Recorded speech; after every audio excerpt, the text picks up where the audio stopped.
Good morning बच्चों। आज का अपना टॉपिक स्टार्ट होने वाला दैट इज ऑसिलेशन। कौन सा टॉपिक स्टार्ट करने वाला? ऑसिलेशन। हमने पहला टॉपिक जो पूरा कवर किया है दैट इज रोटेशनल डायनामिक्स। फिर डायरेक्टली हम शिफ्ट कर रहे हैं as per syllabus of Maharashtra state board 5th number के चैप्टर पे जिसका नाम है ऑसिलेशन। अब ऐसा क्यों कर रहे हैं? हम मोशन पढ़ रहे थे बेटा, तो हम मोशन को ही कंटिन्यू करते हैं।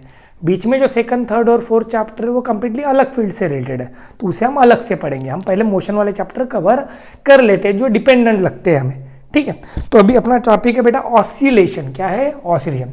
आज के अपने पहले क्लास में हम बेटा पूरा इसका इंट्रोडक्शन और इसके इक्वेशन तक पहुंचने की कोशिश करेंगे। कहाँ तक?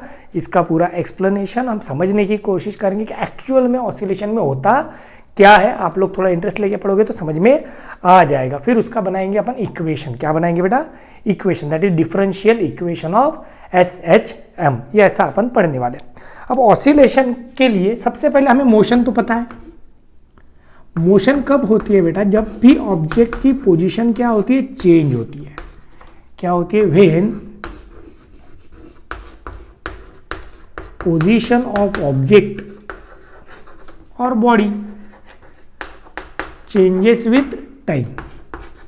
समय के साथ अगर आपकी पोजीशन क्या हो रही है बेटा? चेंज हो रही है, तो हम बोलते हैं ऑब्जेक्ट काय में है? मोशन में। अब ये मोशन अलग अलग तरीके की आई थी। पहला आया था लीनियर मोशन, मतलब मोशन अलोंग क्या था बेटा? Straight path. फिर हमने पढ़ा सर्कुलर मोशन, फिर हमने पढ़ा रोटेशनल मोशन। अब इन्हीं मोशन को कैटेगराइज करते हैं और एक कैटेगरी में। अब ऐसी भी मोशन होती है जो हर समय के बाद रिपीट होती है, जैसे rotation of earth around sun, या फिर अर्थ का खुद का रोटेशन एक्सिस के अबाउट। ये जो मोशन है, ये सारी motion regular interval of time के बाद क्या हो रही है बेटा? रिपीट हो रही है।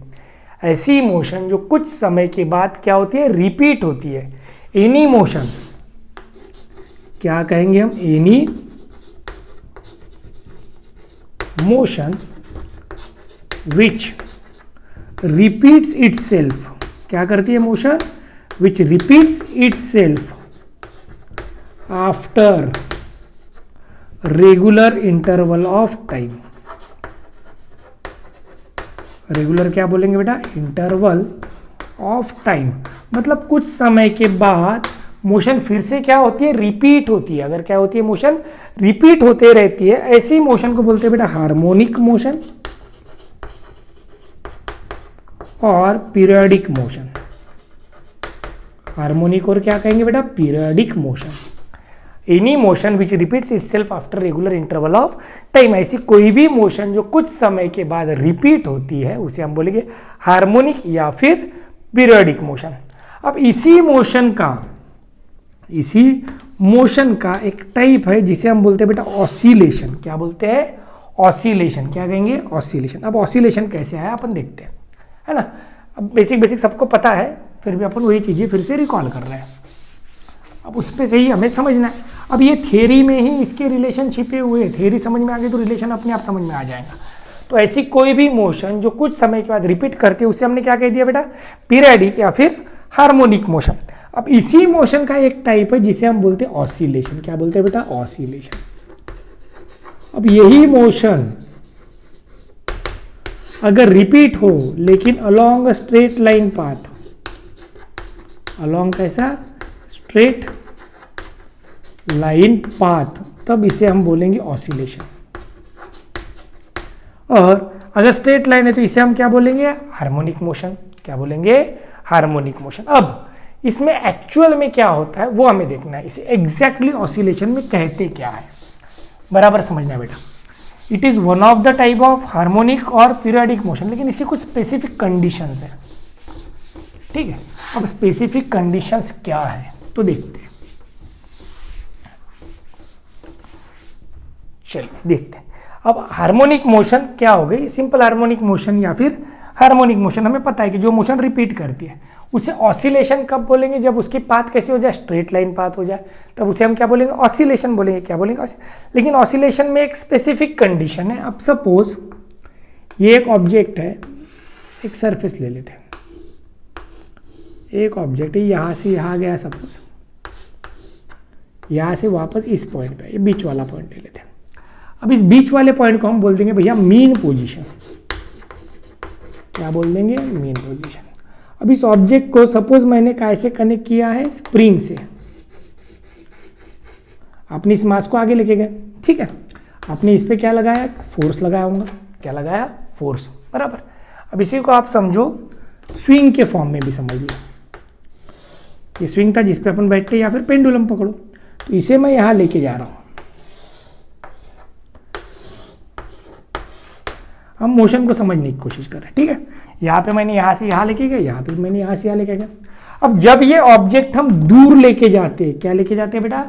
दूर लेके जाते हैं, तो इसका जो एक्सेलरेशन है वो एक्सेलरेशन क्या चाहिए? इसके डिस्प्लेसमेंट को प्रोपोर्शनल चाहिए। क्या चाहिए? इसके डिस्प्लेसमेंट को प्रोपोर्शनल चाहिए। अगर एक्सेलरेशन ऑब्जेक्ट के डिस्प्लेसमेंट को क्या है भैया? प्रोपोर्शनल है, बट डायरेक्टेड अपोजिट। डायरेक्टेड कैसा? Opposite to the displacement. मतलब अगर डिस्प्लेसमेंट इधर है और एक्सेलरेशन किधर लेके आने की कोशिश करेगा? इधर। जैसे आप स्विंग पे बैठते हो, स्विंग जब हम दूर लेके जाते हैं तो उसका एक्सेलरेशन कम होता है, जैसे आप छोड़ते हो एक्सेलरेशन बढ़ते हो जाता है, बराबर। लेकिन डायरेक्शन कैसी होती है एक्सेलरेशन की? Opposite to the displacement. कैसी होती है? अपोजिट। और वो क्या रहता है? प्रोपोर्शनल रहता है। जितना ज्यादा डिस्प्लेसमेंट उतना ज्यादा क्या मिलेगा हमें? एक्सेलरेशन मिलेगा। तो एक्सेलरेशन क्या होना चाहिए? प्रोपोर्शनल होना चाहिए। किससे? तो डिस्प्लेसमेंट को। और लेकिन डिस्प्लेसमेंट को कैसे डायरेक्शन होनी चाहिए? उसकी अपोजिट होनी चाहिए। कैसी होनी चाहिए? अपोजिट। या फिर फोर्स इज इक्वल टू क्या होता है भैया? Mass into acceleration. सपोज आपने यहाँ पे पुट कर दिया, तो ये के एक्स होगा, सपोज कोई भी कांस्टेंट ले लो, m इंटू के इंटू एक्स, तो ये भी आया minus.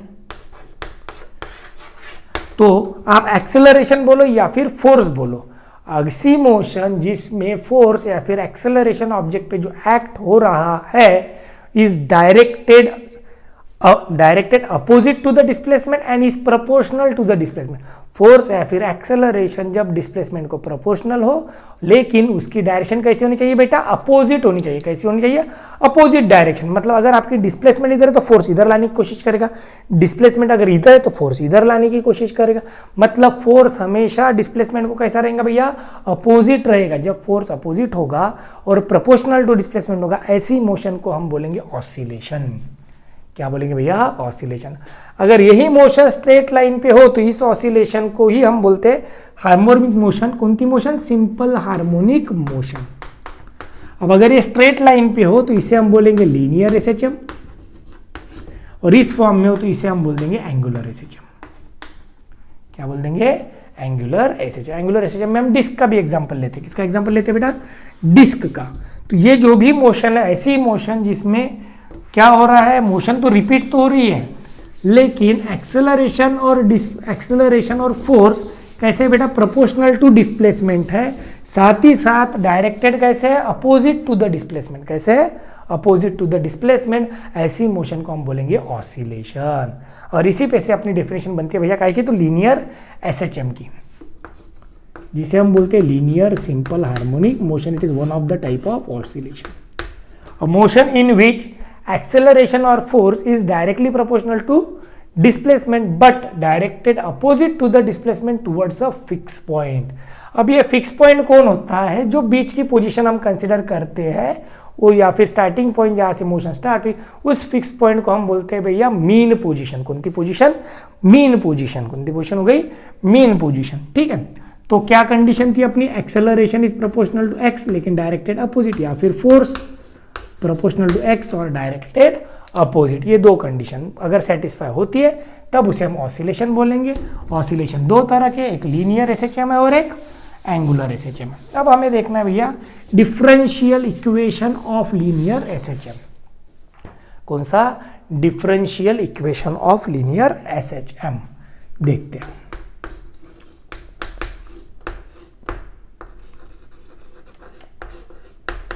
Differential equation of linear SHM समझ के चलते हैं। अब सपोज हमने एक फिक्स एंड से कनेक्टेड एक स्प्रिंग लिया, अब ये फ्री कंडीशन में है, इसका क्या है? मास। और इसे हमने एक स्मूथ फ्रिक्शनलेस सरफेस पे रखा है। ये कौन सी कंडीशन है? जब स्प्रिंग कैसी कंडीशन में बेटा? फ्री लेंथ की कंडीशन में। कौन सी कंडीशन में? Free length. अब हमने इसे क्या किया, थोड़ा सा उधर पुल कर लिया, तो अब स्प्रिंग अपना क्या होगा? एलोंगेट होगा।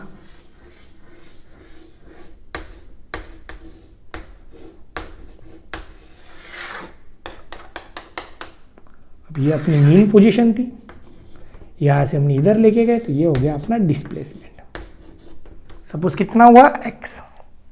अब थोड़ी देर बाद क्या होगा, जब आपने इसको अवे लेके गए, ये स्प्रिंग क्या करेगा? इसे अपोज करेगा, वापस लाने की कोशिश करेगा।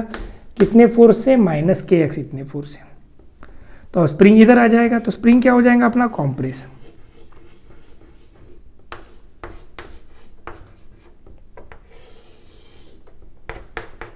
फिर से इधर कितना गया हो? x। ऐसा समझ के चलते हैं। इस पोजीशन को P बोल दो, इस पोजीशन को Q बोल दो, ठीक है। तब हुआ क्या, हमने स्प्रिंग पे क्या लगाया? सपोज एक फोर्स लगाया पहले, जो फोर्स लगाने से ये स्प्रिंग क्या हुआ? दूर गया। मतलब F इज इक्वल टू क्या लगा? m इंटू ए, मास इंटू एक्सेलरेशन। क्या हो गया? इसे मैं बोल देता हूँ फॉर एग्जाम्पल, मेरे हिसाब से ये क्या हो गया? Applied force. अपने आप तो मास जाएगा नहीं, तो मैंने इतना फोर्स लगाया। लेकिन ये जो स्प्रिंग है, स्प्रिंग की एक प्रॉपर्टी होती है भैया, जिसे बोलते हैं स्टिफनेस। क्या होती है? स्टिफनेस। तो स्टिफनेस क्या प्रॉपर्टी? स्टिफनेस एक ऐसी प्रॉपर्टी है जो अपोज करती है किसे? डिफ्लेक्शन को। किसे? आप स्प्रिंग को खींचने की कोशिश करोगे, वो अपोज करेगा। जितनी ज्यादा डायमीटर का स्प्रिंग होगा, जितनी वायर जिससे स्प्रिंग बना है उसकी डायमीटर ज्यादा होगी, उतना फोर्स ज्यादा लगेगा। क्या लगेगा? फोर्स ज्यादा। तो ये फोर्स पर यूनिट डिफ्लेक्शन लाने के लिए जो लगता है, उसे हम बोलते हैं स्टिफनेस या फिर फोर्स कांस्टेंट। क्या बोलेंगे? स्टिफनेस, या फिर इसी चीज को कहते हैं भैया फोर्स कांस्टेंट। कौन सा constant? Force constant.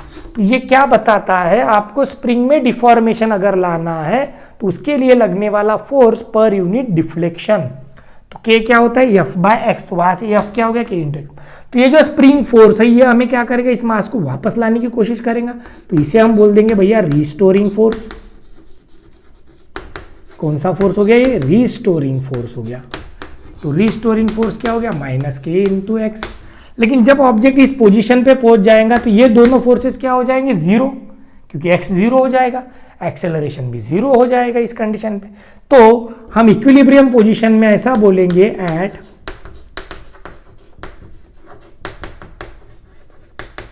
Equilibrium ma is equal to क्या हो गया? -k into x. अब a यानी क्या होता है? हमें पता है d²x बाय dt²। तो इज इक्वल टू क्या बना? -k into x. अब ये कहाँ से आया देख लेते हैं अपन, है ना? बताता हूँ मैं, डोंट वरी। तो पहले यम उधर लेके जाते, तो ये हो गया d²x by dt² is equal to -k by m into x. इस k बाय m को हम बोल देते हैं भैया -ω²। तो इसे अगर इधर लाते हैं, तो ये इक्वेशन बन जाता है अपना d²x by dt² plus ω² x is equal to 0। ये हो गया अपना इक्वेशन। इस पे से मैं ऐसा लिखता हूँ, a इज इक्वल टू कैसे लिखा हूँ देखो, a यानी क्या होता है भैया? dv by dt। अब v यानी क्या है अपने लिए? dx by dt। v यानी क्या है? dx by dt। इसमें पुट किया तो ये हो जाता है d²x बाय dt²। तो इस इक्वेशन का मीनिंग ये हुआ कि d²x by dt² is equal to क्या है? -ω²x। मतलब a इज इक्वल टू क्या आया? -ω²x। ठीक है। तो ये जो ω² हमने टर्म यूज करी, इसको हमने क्या लिया? k बाई एम की जगह। तो ओमेगा इज इक्वल टू क्या हो जाएगा भैया? k बाई एम हो जाएगा। यहाँ पे k क्या है? स्टिफनेस है, और ओमेगा क्या है अपने लिए? एंगुलर फ्रीक्वेंसी भी बोल सकते हैं आप। सिंपली क्या बोल सकते हैं? फ्रीक्वेंसी। तो ये बना अपना इक्वेशन ऑफ SHM। तो इक्वेशन ऑफ SHM क्या बना अपना? सेकंड ऑर्डर डेरिवेटिव बना। क्या बना भैया? Second order derivative. तो क्या किया था हमने डिफरेंशियल इक्वेशन बनाने के लिए?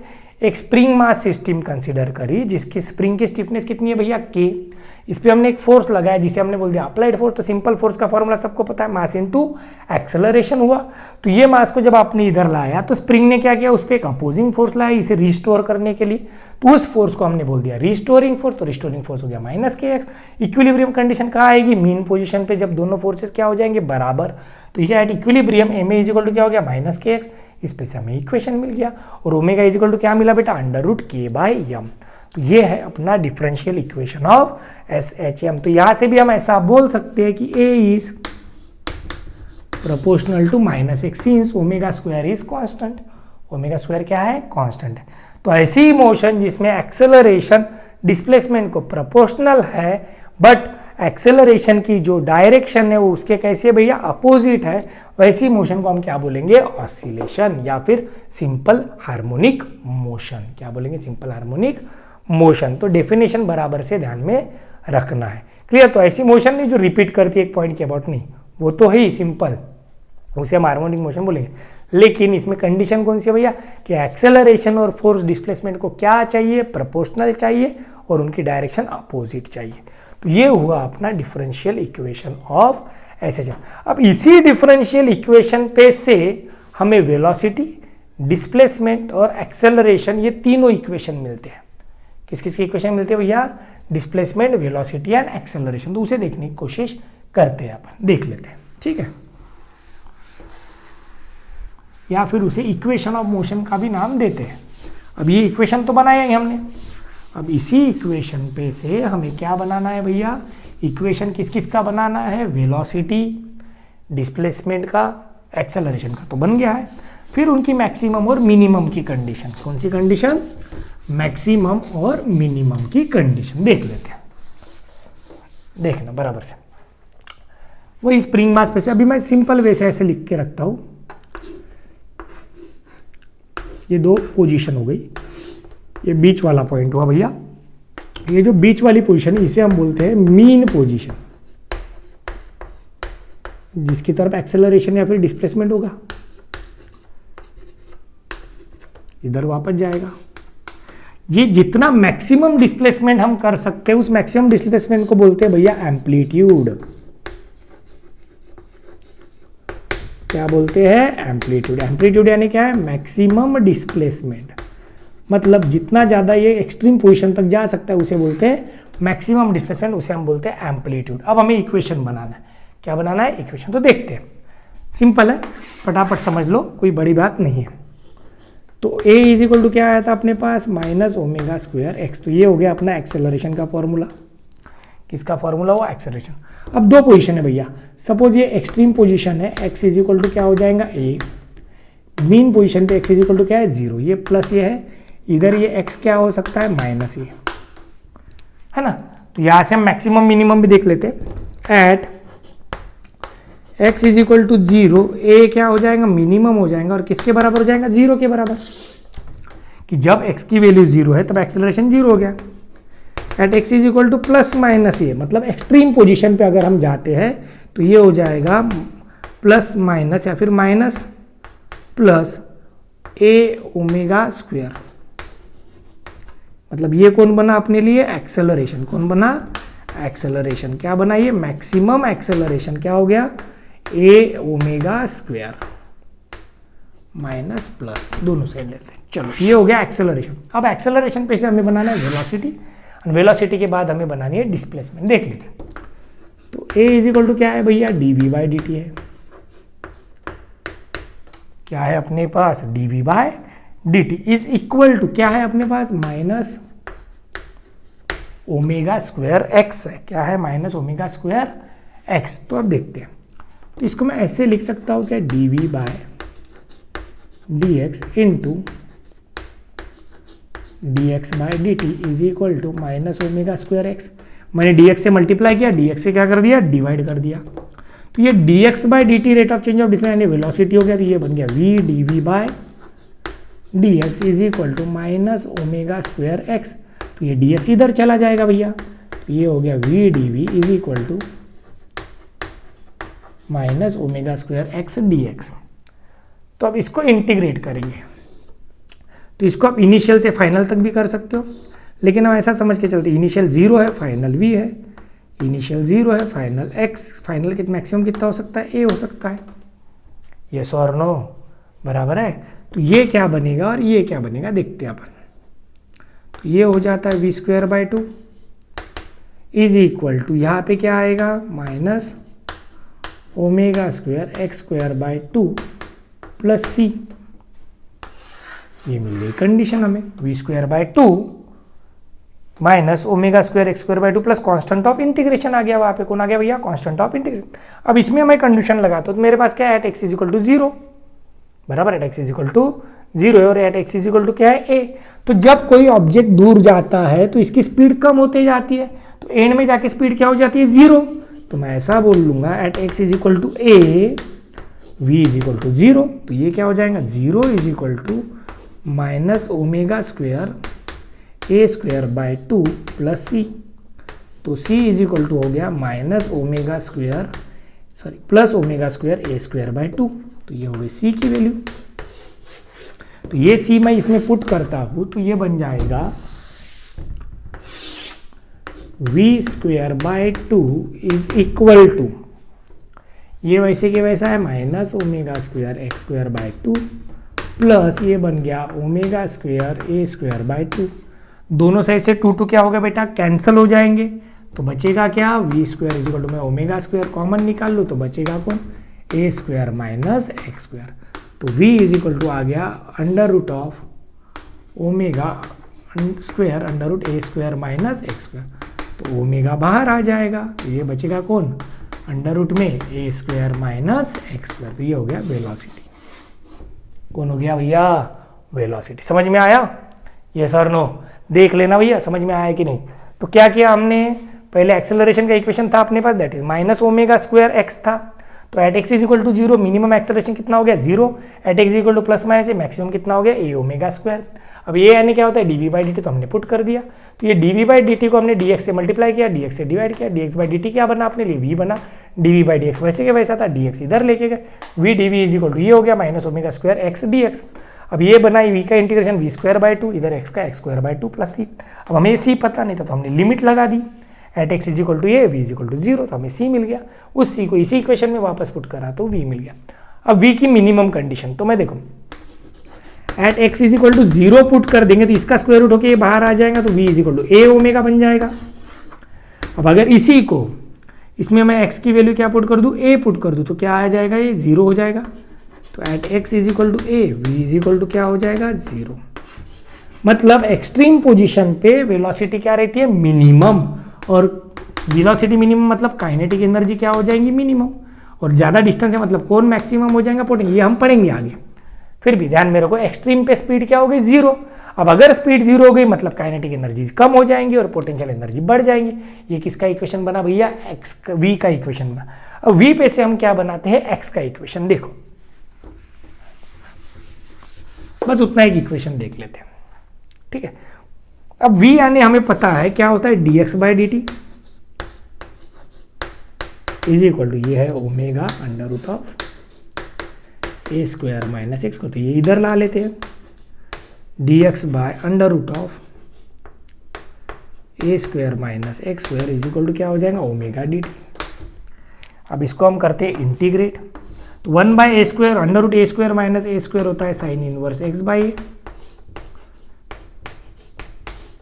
Is equal to d t का इंटीग्रेशन होता है भैया ओमेगा टी, ये साइन इनवर्स उधर चला जाएगा तो x इज इक्वल टू क्या बन जाएगा, x by a is equal to sine omega T.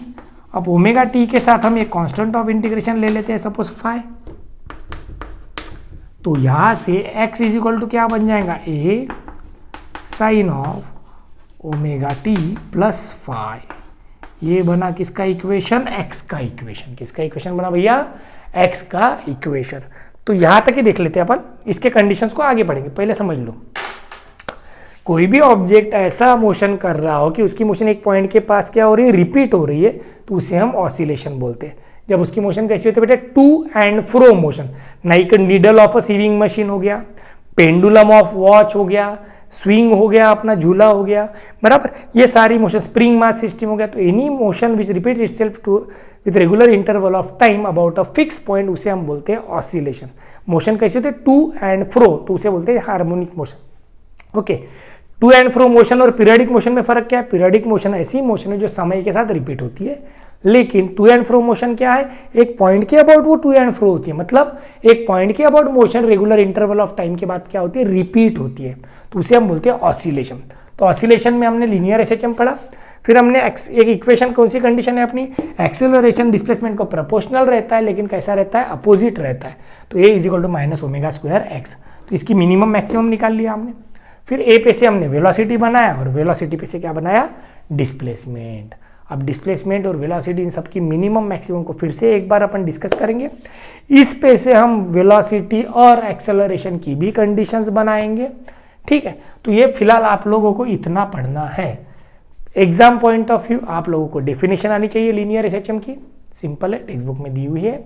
उसके बाद डिफरेंशियल इक्वेशन ऑफ एसएचएम आना चाहिए, उसके बाद एक्सेलरेशन, वेलोसिटी और डिस्प्लेसमेंट का इक्वेशन बनाते आना चाहिए, और इनकी मिनिमम एंड मैक्सिमम की कंडीशन, ये अपनी नीड है, इतना हमें आना चाहिए। समझ में आया बच्चों? ठीक है, तो इसकी स्क्रीनशॉट बना लेना, सिंपल सा कंसेप्ट है, कुछ नहीं, इंटीग्रेशन इतना सबको आता है, इतना इंटीग्रेशन और डेरिवेशन आना ही चाहिए। तो इसी के साथ आज का लेक्चर हम यही समाप्त करते हैं। ऑसिलेशन चैप्टर शुरू हो चुका है, तो कृपया अच्छे से पढ़िए। एक चैप्टर अपना एंड हो गया था, अभी ये दूसरा चैप्टर है जो अपन पढ़ रहे हैं, तो इसे बहुत बेहतरीन तरीके से प्रैक्टिस कीजिए और जल्दी हो जाएगा। और आसान चैप्टर है, कैसा चैप्टर है, आसान चैप्टर है और जल्दी कवर कर लेंगे, ठीक है। चैनल को लाइक शेयर और सब्सक्राइब करना ना भूले, अपने फ्रेंड्स के साथ सर्कुलेट कीजिए, बराबर। और ऑफलाइन अगर क्रैश कोर्स में कोई बच्चे इंटरेस्टेड है तो मुझे पर्सनल मैसेज कर सकते हैं। मैं 10 या 15 अक्टूबर से offline crash course for 12th class start करने वाला हूँ। ये एक बिग अनाउंसमेंट है आज का कि क्रैश कोर्स ऑफलाइन फॉर्म में भी आएगा, जिसमें मैं सिर्फ 10 से 15 बच्चे लेने वाला हूँ। कितने? 10 से 15 बच्चे जो अच्छे से पढ़ाई करें और उनका स्कोर मैं ला के दूंगा, ठीक है। तो थैंक यू एवरीवन, चलिए, थैंक यू।